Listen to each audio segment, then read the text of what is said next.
Olá, você, tudo bem? Vamos continuar com a nossa conversa sobre crédito. Hoje nós vamos conversar um pouquinho sobre buscar crédito para fazer investimento produtivo.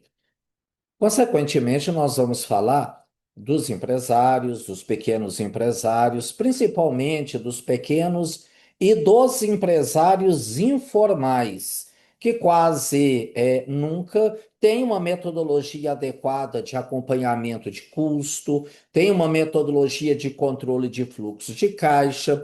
E nós já vimos aqui neste canal que para buscar crédito, nós precisamos estar muito atentos à questão do fluxo de caixa. Pessoas físicas, pessoas jurídicas, empresas informais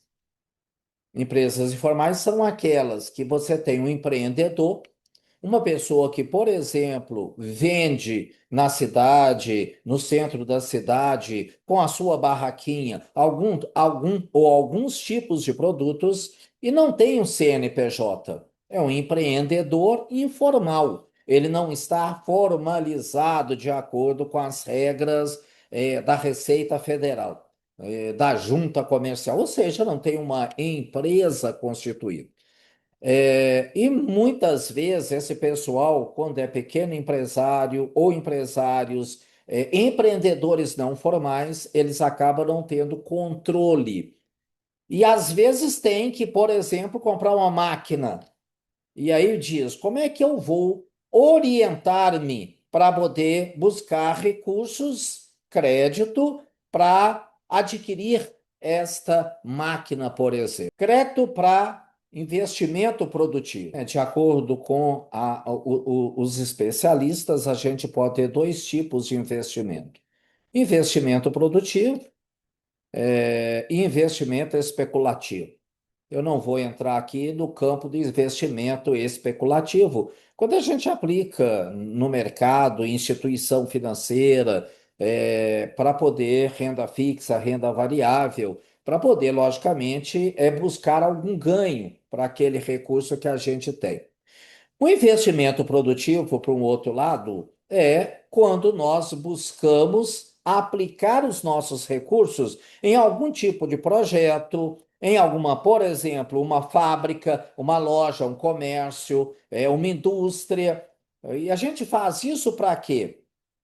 O objetivo principal é gerar riqueza.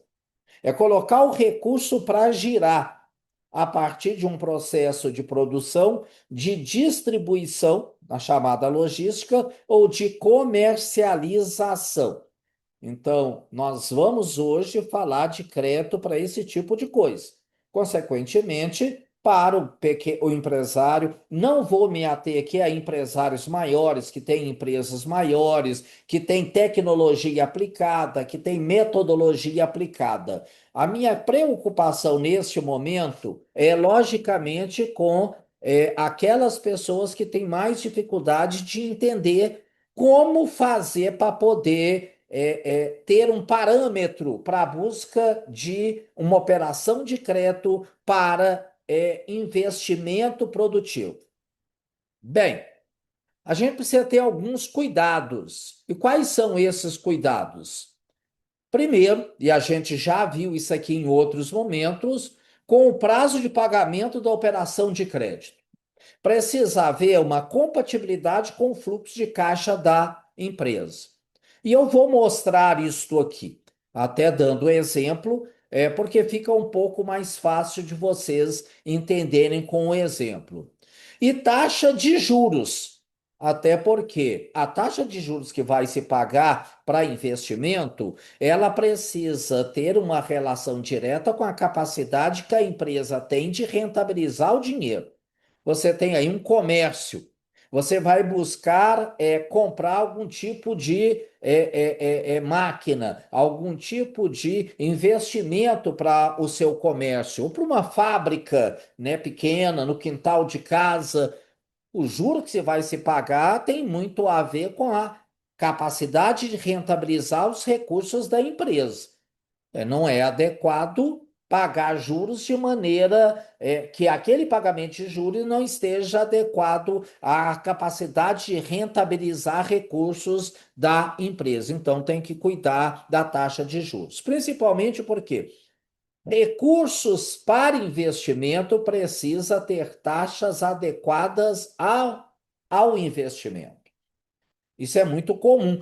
Inclusive, a gente tem os chamados financiamentos, quando se faz uma operação, geralmente de maior prazo, muitas vezes dando o equipamento que está sendo financiado em garantia, e com isso a taxa de juros cai. Cai para compatibilizá-la com a operação que aquela pessoa vai, a operação na qual a pessoa vai colocar a máquina financiada.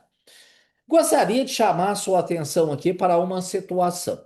Nós estamos hoje, né, em qualquer dia que você vir esse vídeo, no dia de hoje. A tua empresa, o teu empreendimento, ele tem o passado e ele tem um futuro. O futuro a Deus pertence. No entanto, precisamos tomar cuidado com uma coisa. É comum as pessoas dizerem, não, Zé Carlos, eu não tenho uma bola de cristal, eu não consigo saber o futuro. Ok, mas a gente precisa, com base no passado, com base no nosso conhecimento do negócio, se você é um empreendedor, você conhece o seu negócio. Com base no entendimento de mundo que nós temos, entender como que a nossa empresa irá se comportar do ponto de vista de faturamento, de geração de receita, geração de despesas no futuro. Ou seja, isso é fazer uma simulação. E aí tem que tomar cuidado, porque é comum as pessoas, por exemplo, pedir um contador, né? Você vai até a instituição financeira, a instituição te pede um fluxo de caixa para você poder financiar um determinado equipamento para a sua empresa. E aí a instituição financeira vai te pedir um fluxo de caixa. Ó, traz o seu fluxo de caixa projetado, futuro, dos próximos 12, 24, 36 meses. Vai depender muito do valor que você quer, do tipo de equipamento que você quer financiar, mas geralmente financiamento ele é um pouco mais longo, então geralmente vai a 24, 36, 48, 60 meses. E muitas vezes o empreendedor vai até o contador e diz para o contador: olha, eu preciso de um fluxo de caixa, mas o fluxo de caixa ele tem que me dar condição de pegar um empréstimo para eu financiar o equipamento tal. Isso é errado, não pode fazer. O contador está proibido de fazer isso, inclusive por força de lei. Fazer isso é uma ilegalidade e isso te leva a problemas. Porque se você faz uma simulação dizendo que você tem capacidade de pagamento e na realidade você não tem capacidade de pagamento, na hora que você entrar nos pagamentos, no primeiro pagamento, segundo, terceiro, quarto, às vezes nos primeiros você até consegue pagar, mas com o passar do tempo pode ser que você fique inadimplente. Então a gente precisa, esse negócio que as pessoas fazem, chega até o contador, faz aí uma simulação de um fluxo de caixa para mim e joga para cima do contador. Em que pese o contador ter condição de ajudar, e é importante que ajude, mas a responsabilidade pelo fluxo de caixa projetado é do empreendedor, do empresário que está entregando aquele fluxo de caixa. Logicamente, se o contador assinar, ele também tem responsabilidade. Mas eu não estou aqui querendo entrar nesse mérito do contador. Eu estou aqui querendo justamente chamar a atenção para a empresa é sua. O fluxo de caixa projetado é seu. Quando você chega na instituição financeira e diz: Isso aqui é o meu fluxo de caixa, não é só porque tem a assinatura do contador ali que a instituição pode acreditar naquilo. Ela está acreditando em números que você está apresentando. E uma das coisas que faz com que taxa de juros no Brasil seja muito alta é muitas vezes, inclusive, a instituição não acreditar nos números que são apresentados. A gente tem que mudar essas coisas. Projetar dados, simular, projetar 6 meses, 12, 18, 24 ou daí para frente é muito importante para que você entenda a sua capacidade de pagamento. Depois é que vem a instituição financeira. E para isso você tem que ter uma ideia de como que as coisas vão ficar, se a empresa vai continuar vendendo na mesma quantidade, se vai diminuir, se vai aumentar, se a inflação deve permanecer no mesmo patamar em que está, se o PIB cresce ou não cresce, ou seja, as variáveis que impactam o seu negócio, você tem que ter uma ideia disso. E falar disso para muitos empreendedores é quase que um tabu. E muita gente às vezes nem fala, porque diz assim, ô Zé Carlos, mas eles nem ligam para isso. Mas eu estou aqui justamente para demonstrar que a gente precisa mudar esses hábitos. Porque a empresa é do empreendedor. O negócio, se não tiver uma empresa formalizada, é do empreendedor. Se dá certo, logicamente que quem vai ter os louros do dar certo é o empreendedor. Mas se der errado, quem é que vai ter problema é o empreendedor. Então ele precisa ter uma ideia. Para isso ele pode utilizar a Sebrae, você pode utilizar a Sebrae, para isso pode utilizar a associação comercial, CDL, associações de empresários, pode utilizar o que tiver à disposição. Mas a gente, se o negócio é seu, formalizado ou não, você tem que puxar essa responsabilidade para cima de você. E aí tem que aprender a definir cenários. Cenários é como que as coisas vão ficar, inflação, taxa de juros, crescimento, crescimento no Brasil, crescimento na região. Se você vai fazer um investimento um pouco mais importante, maior, e vai buscar dinheiro, e a expectativa ou perspectiva é de queda de mercado, às vezes é melhor não fazer aquela operação de crédito naquele momento. Às vezes é melhor esperar. Às vezes é preferível aguardar o que o pessoal chama, né, de um time adequado. E isso que eu estou dizendo agora é um convite para você para a chamada predição ou para simulações preditivas. Ah, Zé Carlos, eu não entendo de Excel. Gente, simulação, se for necessário, faz até no papel. Se tem planilha Excel, ela ajuda muito.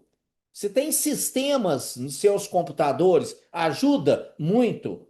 Inclusive, bancos disponibilizam sistemas para acompanhamento em gestão financeira. Se não tiver nada disso, faz no papel. O importante é ter. O importante é a gente dominar isso. E, logicamente, fazer uma projeção, como está no slide colocado para vocês, de vários períodos. Aqui eu estou colocando, por exemplo, 5 períodos, depois 3 pontinhos, significa vai continuar.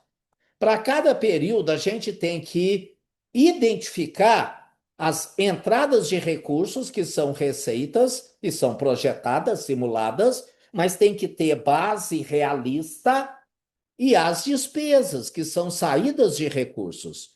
Tomando cuidado para entender que se você for fazer algum investimento no meio do caminho, né, despesa é para a gente manter a empresa funcionando.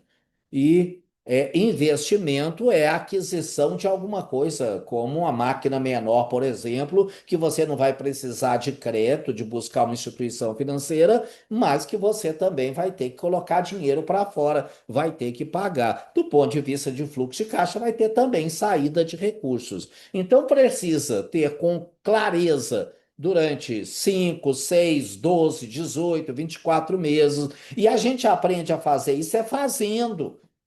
No primeiro momento, busca a ajuda do seu contador. Depois você aprende. E aí você vai projetar para o mês 1, o próximo mês, quanto a minha empresa vai ter de receita.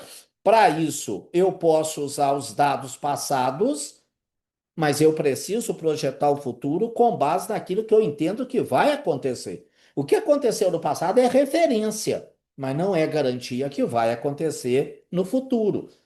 E aí você vai desenhar o mês seguinte, o segundo, o terceiro, o quarto, o quinto, o sexto, o sétimo, o oitavo, e daí por diante. Chama a atenção de vocês aqui para uma coisa que os contadores chamam de regime contábil de competência.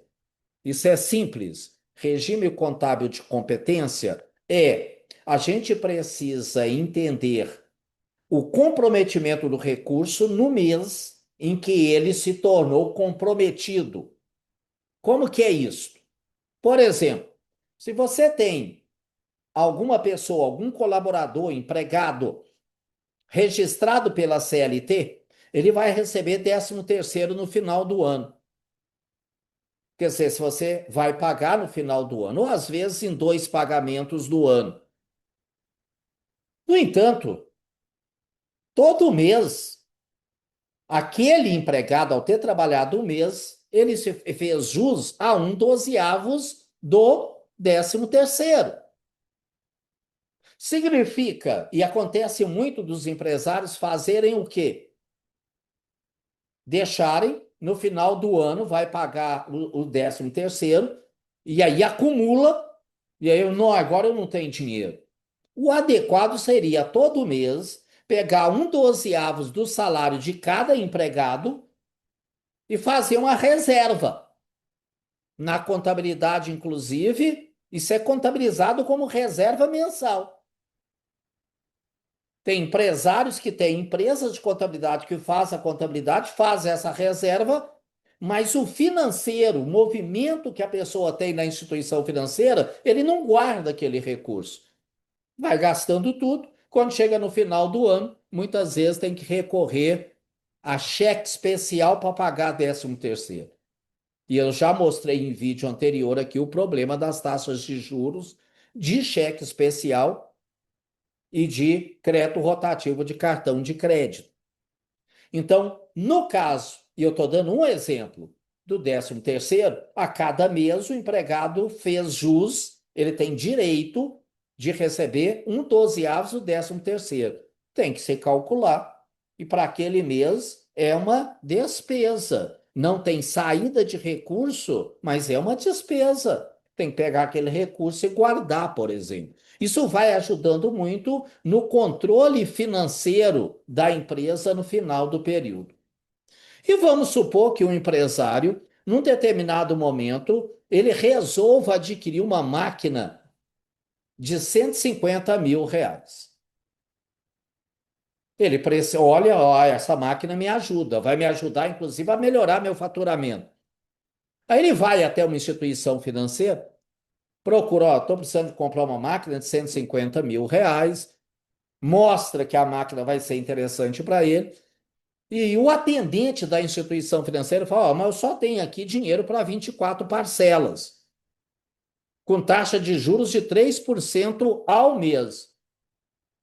Se o empresário, o empreendedor, não tem controle das suas finanças, como é que ele entende que ele pode pegar 150 mil reais em 24 parcelas, pagamentos mensais, a 3% ao mês?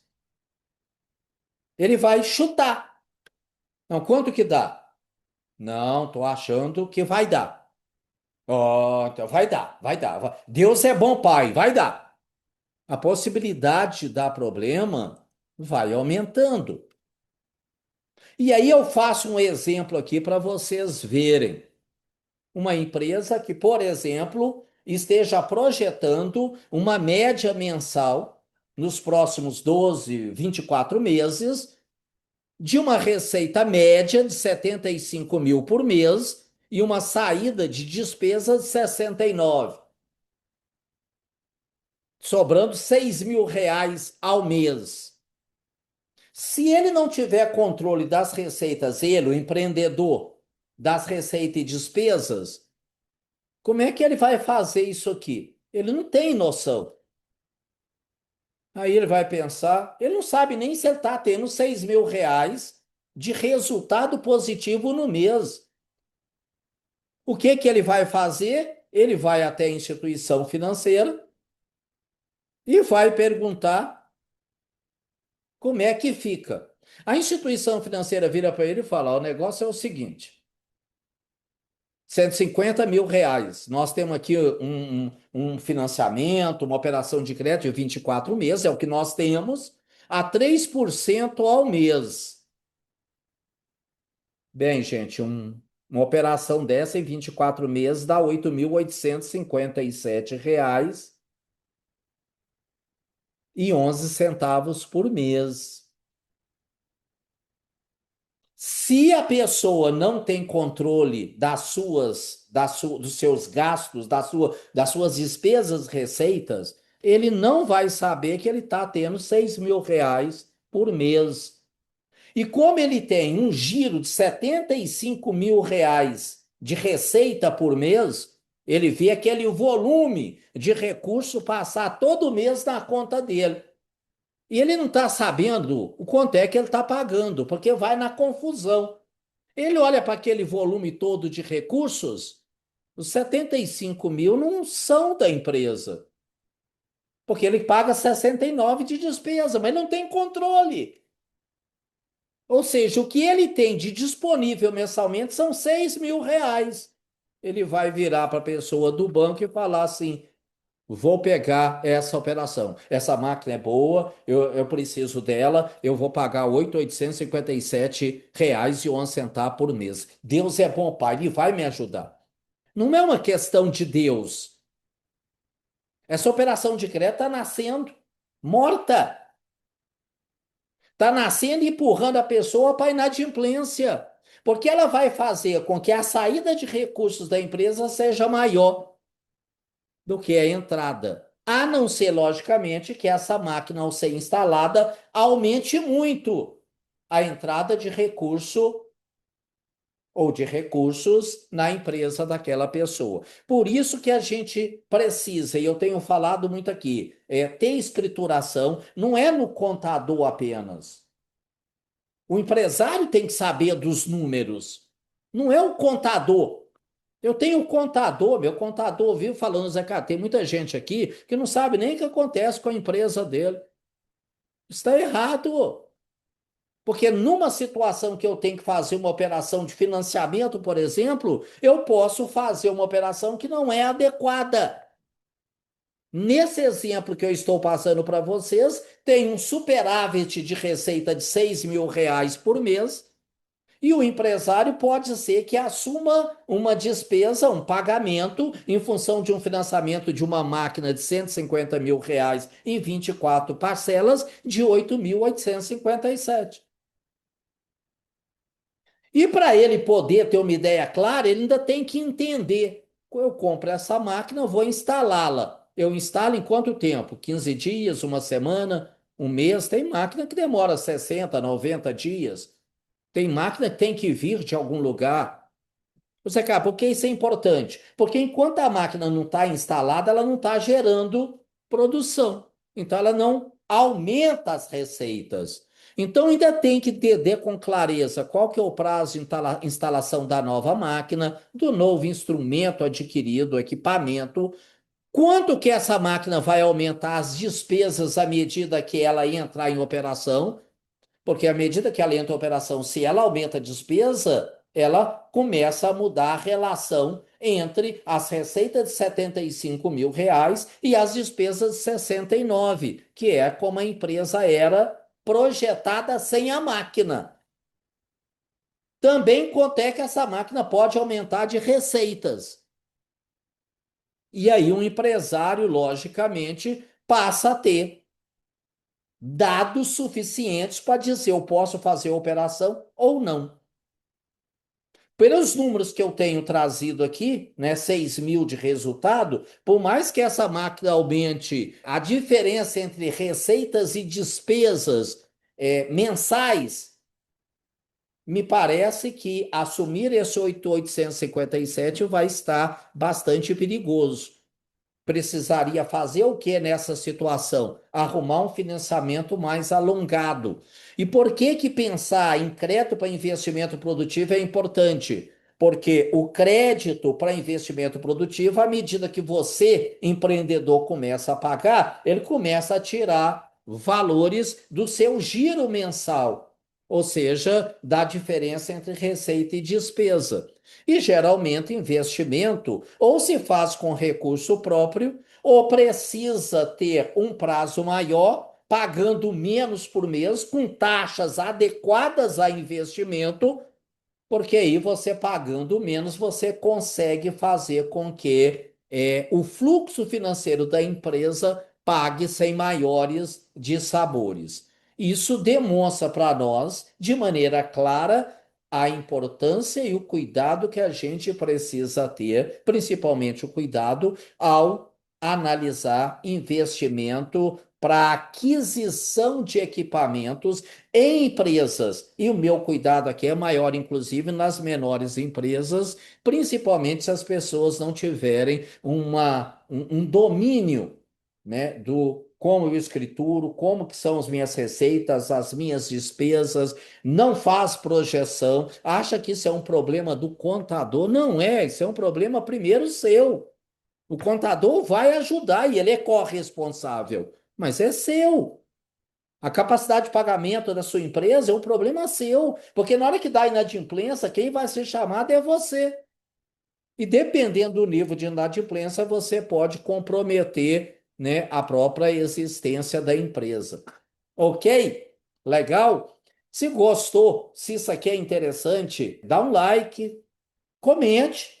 Mesmo que você acha que não é importante para você, comente. Fala, isso não foi bom nisso, não foi bom naquilo, não concordo com isso, né? Para aqueles que são especialistas, minha grande preocupação aqui não é trazer termos técnicos, carregar nisso, é sensibilizar as pessoas para a importância do fazer análise, fazer cálculo, não entrar em operação de crédito de qualquer maneira. Ok, pessoal? De maneira geral, isso. Muito obrigado e até a próxima.